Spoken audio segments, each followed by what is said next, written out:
Selamat pagi, bersama saya, Cindy Raja. Mari awali aktivitas dan pelayanan Anda melalui renungan pagi bersama Allah di waktu fajar. Dengan doa dan bimbingan darinya, kita dapat diyakinkan bahwa pada hari yang mulia itu, ketika Yesus kembali untuk mengklaim miliknya, bahwa kita akan menunggunya di sana dengan tangan terbuka dan disambut ke hadiratnya yang kekal. Ditulis oleh Ellen G. White bersama Pendeta Denny Kanajo. Selamat mendengarkan. Shalom, selamat pagi para pendengar yang diberkati oleh Tuhan dimanapun Anda berada saat ini. Kita akan sama-sama mendengarkan firman Tuhan melalui audio renungan pagi pada tanggal 16 Maret 2022 dengan judul Kita Dipanggil Sesuai Dengan Maksudnya. Sebelum kita melanjutkan bacaan renungan kita pada pagi hari ini, kembali saya mengajak semua para pendengar yang setia untuk berdoa bersama-sama. Bapa kami yang bersemayam di dalam takhta kerajaan sorga, terima kasih Tuhan Yesus karena begitu besar rahmat Allah bagi kehidupan kami. Lebih khusus panjang malam di dalam tidur kami hingga tiba di pagi hari ini kami bangun dengan tubuh sehat dan segar. Sebelum kami melakukan segala tugas pelayanan pekerjaan kami sepanjang hari ini, kami rindu untuk belajar mendengarkan firman Tuhan. Curahkanlah kepada masing-masing kami kuasa Roh Kudus-Mu agar kami mengerti dan kami mempraktekkannya di dalam kehidupan kami. Terima kasih Tuhan Yesus, ampuni kami Bapa karena kami sudah berdoa hanya di dalam nama Tuhan dan Juru Selamat kami. Amin. Ayat inti kita terambil di dalam 2 Timotius pasal yang pertama ayat yang ke-9. Demikian firman Tuhan. Dialah yang menyelamatkan kita dan memanggil kita dengan panggilan kudus, bukan berdasarkan perbuatan kita, melainkan berdasarkan maksud dan kasih karunia-Nya sendiri yang telah dikaruniakan kepada kita dalam Kristus Yesus sebelum permulaan zaman. Mari kita ikuti penjelasannya. Dan ketika Yesus sedang berjalan menyusur danau Galilea, Ia melihat dua orang bersaudara, yaitu Simon yang disebut Petrus dan Andreas saudaranya. Mereka sedang menebarkan jala di danau sebab mereka penjala ikan. Yesus berkata kepada mereka, "Mari, ikutlah aku." Penurutan mereka yang tanpa pamrih, yang tidak disertai dengan janji upah, tampaknya amat mengherankan. Tetapi perkataan Kristus merupakan sebuah undangan yang memiliki kuasa yang sukar ditahan.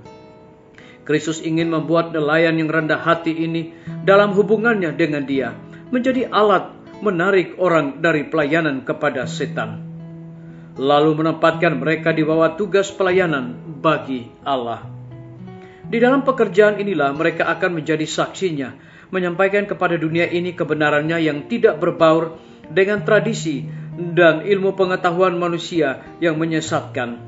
Dengan mempraktikkan kebijakannya, dengan berjalan dan bekerja dengannya, mereka akan disanggupkan menjadi penjala manusia. Pekerja dengan tabiat seperti inilah yang sangat diperlukan dewasa ini.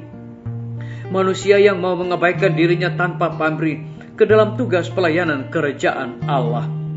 Kepada dunia yang terbaring dalam kejahatan, dunia ini memerlukan manusia yang berpikir, manusia yang memiliki prinsip, manusia yang senantiasa bertumbuh dalam pemahaman dan pengenalan. Orang yang mahir menjalankan percetakan sangat diperlukan dewasa ini, supaya kebenaran dapat memperoleh sayap yang membawanya dengan cepat kepada semua bangsa, bahasa, dan manusia. Disalin dari buku Pelayan Injil, halaman 20 dan 21. Bekerja untuk Tuhan dan untuk keselamatan jiwa adalah panggilan tertinggi dan termulia yang pernah dimiliki atau yang dapat dimiliki manusia. Kegagalan dan keberhasilan dalam usaha ini sangatlah penting, karena hasilnya tidak berakhir dengan hidup ini, tetapi menjangkau hingga ke dalam kekekalan. Disalin dari Testimonies, jilid 5, halaman 411. Biarlah bacaan renungan kita saat ini akan menjadi berkat bagi kita semua. Mari kita tunduk kepala dan berdoa. Bapa di sorga, terima kasih Tuhan Yesus, karena firman-Mu di pagi hari ini memberikan kekuatan, semangat, berkat bagi masing-masing kami untuk melakukan segala tugas pelayanan pekerjaan kami sepanjang hari ini. Lebih daripada itu, memberikan penekanan kepada kami. Dan ketika Yesus sedang berjalan menyusur danau Galilea, Ia melihat dua orang bersaudara, yaitu Simon yang disebut Petrus dan Andreas saudaranya. Mereka sedang menebarkan jalan di danau, sebab mereka penjala ikan. Yesus berkata kepada mereka, "Mari, ikutlah aku." Penurutan mereka yang tanpa pamrih, yang tidak disertai dengan janji upah, tampaknya amat mengherankan. Tetapi perkataan Kristus merupakan sebuah undangan yang memiliki kuasa yang sukar ditahan. Terpujilah nama Tuhan.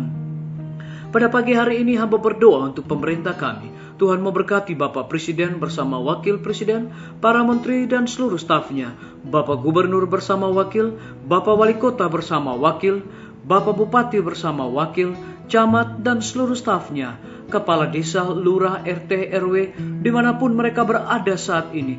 Mereka membutuhkan kuasa Tuhan, curahkan hikmat dan pengetahuan sorga, agar mereka dapat menjalankan roda pemerintahan dan mengambil setiap kebijakan, biarlah itu mendatangkan berkat bagi rakyat dan bangsa kami.